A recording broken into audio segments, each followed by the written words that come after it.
يا ترى مين فيهم الصح ومين الغلط؟ تعالوا نشوف. في يوم من الأيام كان في صياد قاعد على البحر، رامي السنارة بتاعته في المية وساندها وقاعد بيتشمس.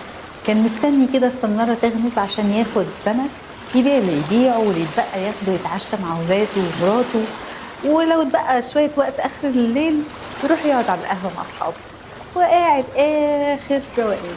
في نفس الوقت ده كان في رجل أعمال ماشي على البحر، شكله مهموم ووشه عليه علامات التعب، واضح انه كان بينفض من عليه تعب يوم كامل من الشغل. وهو بيتمشى على البحر شاف الصياد.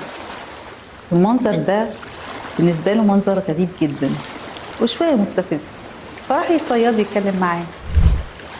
انت مش هتصطاد سمك كتير كده، خد تشوف لك شغلانة بدل القعدة اللي انت قاعدها دي. وبعدين تجيب شبك كبير وتصطاد سمك كتير. وبعدين هيبقى معاك فلوس تقدر تشتري مركب، وحتى تشغل ناس عندك. وبعدين هتستفيد ايه؟ بقول لك بدل المركب هيبقى عندك مراكب وتقدر تصطاد اعالي البحار وحتى تشغل ناس، وممكن حتى يشتغلوا لك وانت ما تشتغلش خالص. وهستفيد ايه؟